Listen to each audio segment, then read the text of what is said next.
Assalamualaikum warahmatullahi wabarakatuh. Perkenalkan, nama saya Zahra Lila Mumtajah dengan NIM 125210036 dari kelas 1B. Halo anak-anak hebat, di sini kita akan mendengarkan cerita rakyat yang berasal dari Nusa Tenggara Barat, yaitu Batu Golok. Dalam cerita ini kita akan bertemu tokoh-tokoh yang mengalami petualangan dan pelajaran hidup. Yuk siapin hati kita untuk mendengarkan kisah Batu Golok ini. Di suatu pagi yang panas, ada sebuah keluarga miskin yang berjalan menyusuri daerah Padamara. Sang ayah bernama Amak Lembain dan istrinya bernama Inak Lembain. Masing-masing mereka menggandeng satu anak. Sehari-hari mereka berkelana ke sana kemari untuk mencari pekerjaan. Setelah jauh berkeliling, akhirnya Amak Lembain mendapat pekerjaan, yaitu membangun pagar tembok.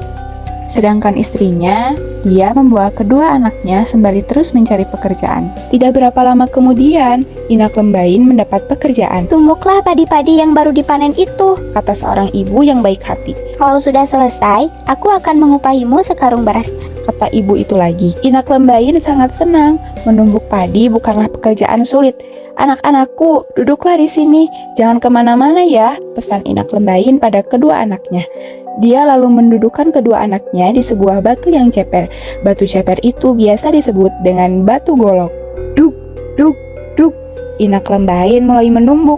Dia tidak menghiraukan panas matahari yang menyengat. Yang penting baginya kedua anaknya bisa makan hari itu. Inak Lembain pun terus menumbuk sampai matahari tinggi. "Duh, tanganku pegal juga," keluh Inak Lembain. Dia pun beristirahat sejenak. Dia menoleh pada kedua anaknya yang masih asyik bermain di atas batu golok. "Main yang rukun ya, ibu mau bekerja lagi," katanya. Inak Lembain kembali menumbuk. Pemilik padi memberinya lebih banyak padi lagi. "Aku harus cepat, kalau tidak aku tidak bisa menyelesaikannya." Duk, duk, duk. Inak Lembain menumbuk dengan cepat. Seluruh tenaganya dia kerahkan untuk menumbuk. Dia terus menumbuk hingga tidak memperhatikan kedua anaknya. Di tengah riuhnya suara tumbukan, anak-anak Lembain berteriak memanggilnya, "Ibu, ibu, lihat kami." Inak Lembain tidak peduli. Dia pikir anak-anaknya hanya sekedar memamerkan rumput yang mereka jalin menjadi ekor kuda. "Ibu, ibu, lihat kami." Kedua anak itu terus berteriak. Inak Lembain tidak memedulikan panggilan anak-anaknya. Dia masih saja terus menumbuk. Lama-lama teriakan anaknya berubah jadi tangisan. "Ibu, ibu, ayo bu, lihatlah kami." Inak Lembain tidak tahu. Kedua anaknya panik. Mereka berdua mengalami peristiwa yang aneh. Batu golok yang mereka duduki bergerak pelan ke atas. Naik, naik, dan terus naik. Mereka berdua sekarang melayang. "Ibu, ibu, batu ini naik bu." Mereka terus berteriak. Inak Lembain pun kesal.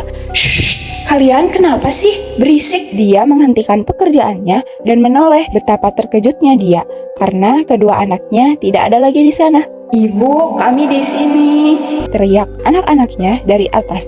Inak Lembain mendongak. "Astaga, apa yang terjadi? Mengapa kalian bisa melayang begitu?" Inak Lembain panik setengah mati. Sambil menangis, Inak Lembain mencari cara menyelamatkan kedua anaknya. "Ya Tuhan, tolonglah kami, selamatkan anak-anakku," pintanya sambil berusaha meraih batu golok yang membawa anak-anaknya. Namun, batu golok itu terus naik, semakin tinggi dan tidak teraih. Tiba-tiba, Inak Lembain punya akal. Dia melepas selendang, lalu melempar selendang itu ke arah batu golok. "Semoga selendangku bisa menangkap batu itu," harapnya. Namun, bukan itu yang terjadi. Selendang itu mengenai batu golok dan memecahkannya. Piar! Batu golok pun pecah menjadi 3 bagian. "Astaga, mengapa batu itu pecah? Anakku, anakku, jangan sampai kalian jatuh!" teriaknya Inak Lembain panik. Inak Lembain berlari ke kanan dan ke kiri. Dia berusaha mencari di mana anaknya. Aneh, dia tidak melihat anaknya. Tiba-tiba, dari balik ketiga kepingan batu golok yang pecah tadi, muncullah 2 ekor burung. Satu burung kekuwo dan yang satunya lagi burung kelik. "Ibu, ini kami bu," panggil si burung kekuwo. Rupanya burung kekuwo itu adalah anak sulung Inak Lembain. Tangis Inak Lembain pun pecah. Dia tidak menyangka kedua anaknya menjadi burung. "Ya Tuhan, andai saja tadi aku lebih memerhatikan anak-anakku," sesalnya. Namun, nasi telah menjadi bubur. Sesal kemudian tidak ada guna. Inak Lembain pun membawa kedua burung itu pulang. Meski kalian jadi burung, kalian tetap anak-anakku. Aku akan merawat dan menjaga kalian baik-baik, katanya. Di rumah, Inak Lembain menanti suaminya dengan cemas. Semoga dia tidak murka melihat anak-anak kami ini. Saat Amak Lembain pulang, Inak Lembain menceritakan semuanya. Maafkan aku yang telah lalai menjaga anak-anak kita. Amak Lembain tidak bisa berkata apa-apa, percuma saja marah pada istrinya karena marah tidak bisa mengembalikan kedua anaknya. Dia pun bertekad akan merawat kedua burung itu dengan baik. Setiap hari, Amak Lembain dan Inak Lembain memandikan kedua burung itu dan memberinya makan. Kedua burung itu tampak gemuk dan sehat. Mereka juga bebas terbang dan tidak pernah dikurung. Meski demikian, mereka selalu tahu jalan pulang. Sampai sekarang, tidak ada yang tahu mengapa batu golok tadi bisa terbang. Peristiwa itu tidak pernah lagi terjadi. Batu golok yang pecah menjadi 3 bagian pun terlempar ke daerah yang berbeda. Ketiga daerah itu sekarang bernama Desa Gembong, Dasan Batu, dan Montong Tekad. Nah, teman-teman, itulah kisah batu golok dari Nusa Tenggara Barat. Dari kisah ini kita belajar bahwa tindakan baik, rasa hormat, dan keberanian untuk mengakui kesalahan itu sangat penting. Semoga cerita ini bisa membuat kita semakin bijaksana dan penuh empati. Terima kasih sudah mendengarkan dengan penuh perhatian. Kalian anak-anak yang hebat. Wassalamualaikum warahmatullahi wabarakatuh.